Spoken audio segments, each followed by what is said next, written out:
Meghan's lifestyle brand just teased its newest product with 3 words: arriving tomorrow. The next morning, the reveal came: a box of matches. Not a new jam flavor, not a wellness supplement or a skincare line. A box of matches, bundled free inside certain candle packages, presented as a luxury finishing touch, and promoted with a photograph that the internet immediately turned into the most discussed brand image of the week. Can't believe I'm saying this, but Meghan Markle, the Duchess of Scamalot, is selling matches? We are going to get to that photograph. When you hear the specific details of it, you will understand exactly why it generated the reaction it did. Tonight we are going through the matches, the candles they are supposed to accompany, the tunneling burn pattern that started the quality conversation, the 2016 quote about $100 candles that is now circulating everywhere alongside the current price list, the number 519 wedding candle and the story attached to it, and the full arc from American Riviera Orchard to this particular branded Matchbox moment. This is the complete picture of what has been happening with this brand and why this specific launch landed the way it did. Meghan Markle's obnoxious hypocrisy has just been exposed as she tells Prince Harry, finally, get a job. Do you remember that old song? Get a haircut, get a job. I guess for Harry, it might be get a hair transplant and get a job. Let's start with the matches, because the launch details matter more than the general commentary, and because the details are genuinely strange. On May 28th, the As Ever social media page posted 3 words: arriving tomorrow. A simple tease suggesting something new was coming. The next morning, the announcement arrived. Limited edition branded matches presented as a luxury complement to the candle collection, included as a complimentary item inside the signature scent bundle, 4 candles plus the matches, retailing at $256 or approximately 190 pounds. The luxury framing of a matchbox attracted immediate commentary because matches are among the most common and lowest cost household items in existence. They are available at every supermarket globally for a matter of cents per box. They are a product most people buy on autopilot without a thought about brand identity or premium positioning. The function, creating a flame, is entirely simple, and the price is entirely negligible. Presenting them as limited edition items with luxury branding connected to a high-end lifestyle collection created a contrast the internet found immediately irresistible. She's selling match sticks. Okay, she's not doing a clothing line. She's not doing homeware. She is going to sell matches. Apparently, these are luxury matches. But the product itself was not the most discussed element of the launch. The promotional photograph was, and it deserves its own detailed examination because the specific choices visible in it are what drove the reaction from a brief social media moment into a multi-day conversation. The image chosen to announce the matches showed a candle that had burned in a clear tunnel pattern, the flame going straight down the center of the wax, leaving thick, untouched walls of unburned wax around the outside of the container. This was not a subtly lit atmospheric photograph that happened to capture an imperfect burn. The tunneling was the central visual of the image. The candle was positioned as the hero object, and resting on top of the matchbox in the foreground was a single burned match. On top of a box of fresh, unused matches, one burned one. This was not a candid or accidental image. It was a promotional photograph, reviewed, selected, approved, and published by the brand's team as the official visual representation of a new product launch. There are no $100 candles on my site. That's so obnoxious. I just want things that you can have. And so I want people who really understand that ethos and enjoy sort of the fun and frivolity of it all. Oh yes, you're finally realizing what we think about you, Meghan. Totally obnoxious. A promotional photograph is the most deliberate possible form of brand communication. Someone looked at this image and decided it was the right one to put in front of the audience. That decision is now part of the brand's public record. If you wanted to design an image that directed maximum attention toward every existing criticism of the candle line simultaneously, the tunneling burn pattern, the wick concerns, the quality questions, the sense that the product does not deliver what the price implies, this photograph would have been a reasonable first attempt. A tunneled candle and a burned match together for a product launch. The internet noticed within hours, and the discourse that followed lasted days, generating responses ranging from genuine frustration from customers who had experienced the candle quality issues to more general commentary about brand judgment and marketing professionalism. Some observers wondered whether the photograph had been approved by someone unfamiliar with the ongoing candle controversy. Others wondered whether it was deliberate, an ironic in-joke that catastrophically misjudged how the audience would receive it. The brand did not clarify either possibility. The discourse continued either way. One joke that circulated widely summed up the mood: "I'm wickless and she's witless." Whether people found it funny or not, the internet ran with it for days. Of course, that was the year 2016 that she started dating Prince Harry. 10 years on, her critics pointed out that she is currently selling her own scented candle set for more than double the $100 price tag she dismissed as obnoxious. Yes, it's the $256 signature scent collection. But all of this is desperate. If Palace Insider is giving you the full picture that other channels skip, the like button costs nothing and it keeps this channel going. Now let's talk about the candle quality conversation, because it predates the matches by several weeks and is the essential context that made the match launch land the way it did. Without the quality conversation already running, the promotional photograph is just a slightly odd image. With it, the photograph became a summary. Multiple customers reported receiving candles that arrived without usable wicks. One of those reports came from a well-known reviewer with a significant following, which amplified the claim considerably beyond the scale of a single consumer complaint. A second report also circulated, though that particular candle came through a third-party seller, and that seller maintained the candle had a wick when it left their possession. Because of that specific uncertainty, the second claim deserves to be treated carefully rather than folded into the first as straightforward confirmation of a systemic problem. I received a Meghan Markle wickless candle, and so I have to ask, what am I supposed to light? What am I going to light because I have no wick? Okay, kind of like Prince Harry these days, the wick is missing. I have no wick, I'm wickless, and she's witless. What is fair to note is that two separate reports circulating simultaneously created enough combined volume for the story to gain genuine and sustained traction across the coverage that follows this brand. But the wick reports were not what dominated the quality conversation for most observers. The burn pattern was. Candle enthusiasts and candle manufacturers call it tunneling. The flame burns straight down the center of the wax, creating a progressively deeper hole while leaving thick, untouched walls of unburned wax around the outside of the container. In a candle you have paid premium prices for, that means a significant and visible portion of the product you bought is never actually consumed. The wax in the walls stays there, cooling and hardening around the empty column in the middle until the candle burns out before its potential was reached. For people familiar with candle production, tunneling has specific and identifiable causes. In some cases, the wick is proportionally too small for the diameter of the jar.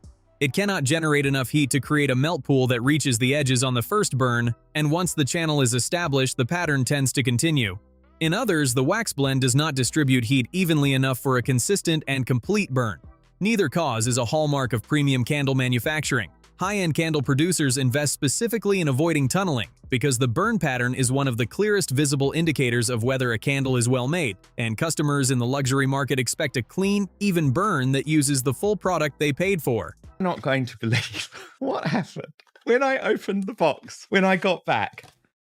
There's no wick again! The tunneling criticism landed particularly hard on As Ever because the brand is positioned explicitly in the luxury space. A $64 individual candle does not generate the same conversation about tunneling that a $12 supermarket candle would, because the expectation for the $64 candle is different in every dimension. Subscribe to Palace Insider so you never miss what we cover next, and drop your take in the comments below. Do you think the photograph was a mistake or something else? The no returns policy added a practical and specific dimension to the quality conversation. Customers who received a product with concerns found they had limited options, since the brand's stated policy is that purchases are generally non-returnable. When a luxury product costs £190 per bundle and carries a no returns policy, the expectation for quality arriving in the box is not flexible.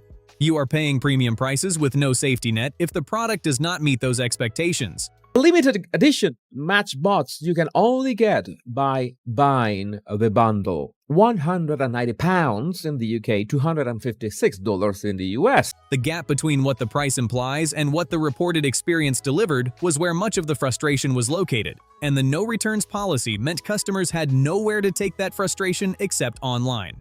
To understand why the matches attracted this level of attention, you have to understand the full brand trajectory, because the Matchbox is not the beginning of this story. It is the latest chapter in one that started well before the first jar of jam went out. The brand was originally called American Riviera Orchard. The name generated curiosity and media coverage, but it ran into complications quickly. Reports indicated the U.S. Trademark Office raised concerns because the name was closely linked to a specific geographic location. Montecito sits in the American Riviera, which creates specific trademark obstacles. There were also reported objections involving similarities to existing brand names already registered. The original branding strategy faced obstacles before it gained momentum. The pivot to As Ever solved the trademark problem. Shorter, simpler, less geographically specific, and with a name that carries enough neutrality to be applied across a wide product range. The new name arrived with new ambition and a new visual identity. The candles are tonally. So the wax burns down the center of the candle instead of across the whole surface, which is what happens when you use cheap paraffin instead of soy or beeswax. One critic on the record in the British press put it plainly. That's because she's using very cheap and toxic paraffin wax. The first major product launch was strawberry jam, packaged in limited quantities and sent to approximately 50 carefully selected influencers, celebrities, and high-profile contacts. The strategy was textbook luxury influencer marketing: build excitement through curated and exclusive distribution, generate social media content from aspirational recipients, and create a wave of organic-looking attention before the brand opened to the general public. The selection process for the 50 recipients was itself a story. Who was on the list? Who was not on the list? Which celebrity had received a jar, and what they posted or did not post about it. The curated distribution generated coverage about who had and had not received a jar, which was itself useful brand attention, which was the point. The execution attracted scrutiny because the anticipated wave of social media content did not arrive in the volume the strategy appeared to require. Many of the 50 recipients posted nothing publicly. The campaign that was supposed to generate days of polished jam photography across multiple high-profile feeds produced a handful of images and considerably less noise than a group of 50 influential accounts might have been expected to generate. Some online users joked about the jars quietly ending up behind everyday pantry items, never making it into a single post.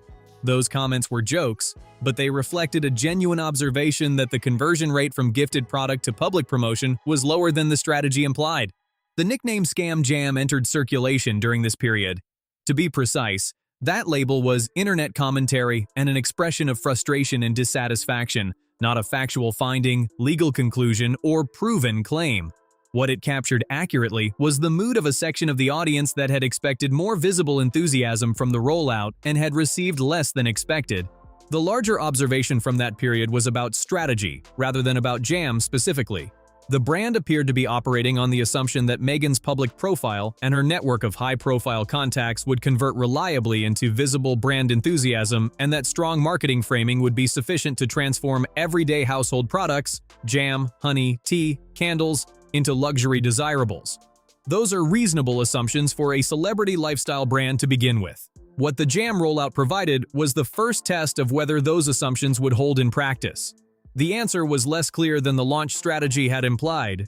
By the time the candle complaints and the Matchbox launch were generating coverage, many observers felt they recognized the same underlying pattern at work across 3 different product categories: a high-profile launch, a level of marketing investment that implied significant consumer demand, and then a conversation about whether the product itself justified what the marketing suggested.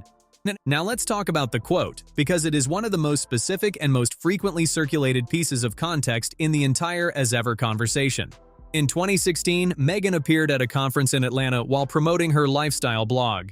During that appearance, she said, in reference to her own site, "There are no $100 candles on my site. That's so obnoxious." The Signature Scent collection currently retails at $256. Individual candles from the As Ever range retail at $64 each. The 2016 comment was made in a specific context. She was describing her blog's ethos and positioning it as accessible rather than aspirational in the luxury sense. The current brand is explicitly positioned in the premium and luxury space. Those are different market positions, and a person is entitled to move between them over a decade. Positioning changes, audiences change, businesses evolve. What does not change is the specific word she chose in 2016. Not expensive, not unnecessary, not overpriced, obnoxious. That word is doing specific work in the sentence. It communicates not just that the price is high, but that the price is a character judgment. That choosing to sell a $100 candle says something unflattering about the kind of person doing the selling. The criticism is not economic, it is moral. When that word resurfaces in 2025 alongside a $256 candle bundle, it does not need editorial commentary. The juxtaposition is self-explanatory, and no amount of brand evolution or market repositioning changes what the word obnoxious means or what it implied when she chose it. The number 519 candle adds its own specific dimension. The name references May 19th, the date of the royal wedding at St. George's Chapel, Windsor. The brand's marketing describes it as evoking the atmosphere of that special morning, with language focused on sunshine, blue skies, joy, and the emotion of the occasion. The concept is to offer customers a scented memory of a personally significant moment priced at $64. The complication that critics immediately identified is a specific and widely circulated story from royal coverage that has persisted across several years of reporting. Multiple media accounts have described an episode from the wedding preparations involving concerns about the scent inside St. George's Chapel. According to those accounts, discussions were raised about whether additional fragrance should be introduced before guests arrived, and some staff reportedly considered the idea unnecessary given the chapel's historical and ceremonial significance. Diptyque later indicated their products were used as part of the preparations, which kept the story circulating in royal coverage by providing a specific and verifiable reference point. None of those accounts has been comprehensively verified, and the specific details are disputed across different versions of the story. What is observable is that a candle marketed as capturing the joy and atmosphere of the royal wedding morning, sold by the person at the center of the stories about the chapel's fragrance, did not launch into a neutral conversation. The story was already part of the background reading for anyone who covers or follows royal coverage closely, and the number 519 candle activated it immediately. The Netflix context matters here because it tells you something specific about where the As Ever brand sits financially. When Harry and Meghan signed their Netflix deal in 2020, the arrangement was reported as a major equity partnership with significant long-term commitment on both sides. Over subsequent years, the structure changed. Reports described a shift to a first-look deal, which industry observers understood as a more limited commitment than the original. Then came reports earlier this year that Netflix had exited involvement with the consumer products side of the business entirely. Whether those reports are fully accurate has not been publicly confirmed by either party. What was publicly noted was that certain unsold products, including teas and baking mixes, were reportedly distributed internally after sales apparently came in below expectations. A website issue was also reported to have briefly exposed inventory data that was not intended to be publicly visible.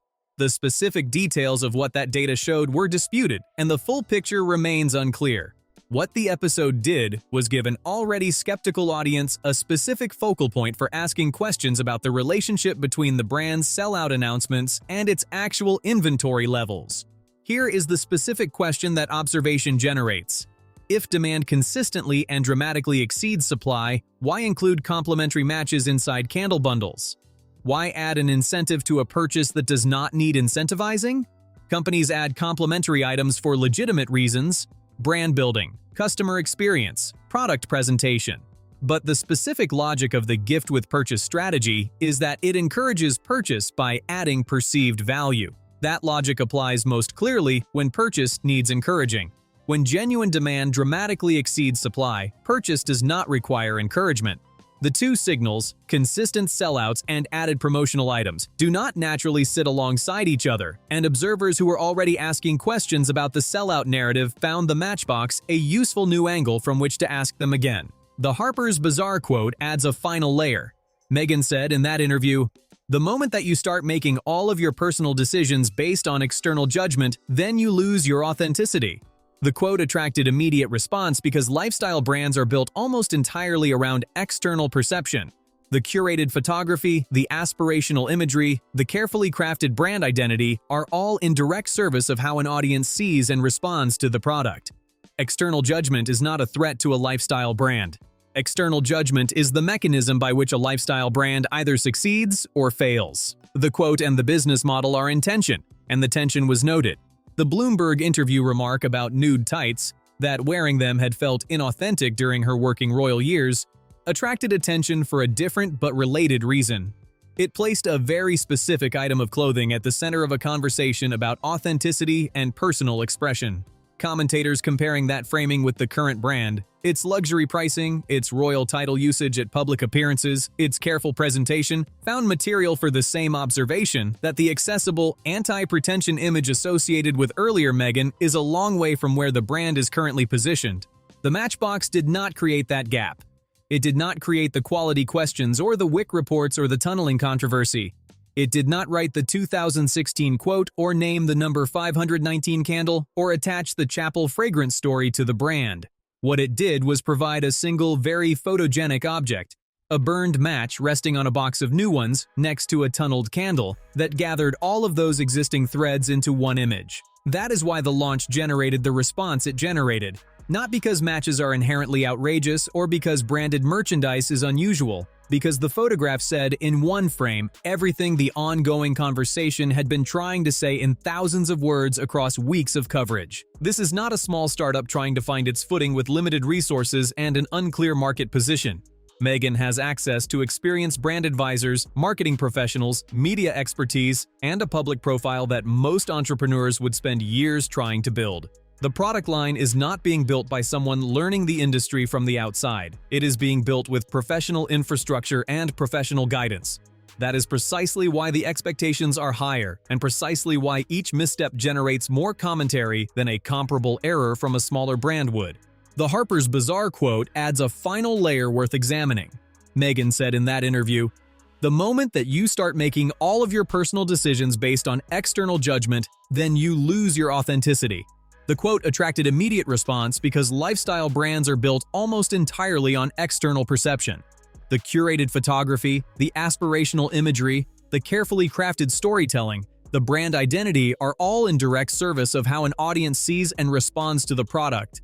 External judgment is not a threat to a lifestyle brand. External judgment is the primary mechanism by which a lifestyle brand succeeds or fails. When a customer chooses to buy a $64 candle from As Ever rather than a $12 candle from elsewhere, that decision is entirely a function of external perception.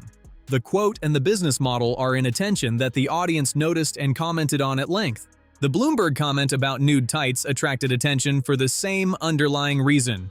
Describing hosiery as inauthentic during her working royal years was a specific and somewhat unexpected choice of example in a broader conversation about self-expression, and observers comparing that framing with the current brand, its luxury pricing, its royal title usage at public events, its carefully crafted premium positioning, found the distance between the two images useful material for the same observation about how the accessible anti-pretension persona has evolved. Whether you read the As Ever brand trajectory as a brand finding its footing, a brand that has lost the thread of its original identity, or something more complicated than either of those, one thing the Matchbox launch demonstrated is that every new product now arrives into a conversation that has been building for 2 years. The matches were not the start of anything new. They were the latest chapter of a conversation that started with jam jars that high-profile recipients mostly did not post about, continued through a candle line that generated quality complaints and a no-returns policy that gave customers nowhere to go, and arrived at a promotional photograph of a burned match on a box of new ones beside a visibly tunneled candle, approved and published as the brand's own launch image. What do you make of the As Ever trajectory? And do you think the photograph was a genuine oversight or a misread of the audience? Drop your honest take in the comments below. Subscribe to Palace Insider so you never miss what we cover next. The like button keeps this channel doing this kind of analysis in full rather than the summary version. Until the next one, and with this brand, there will always be a next one.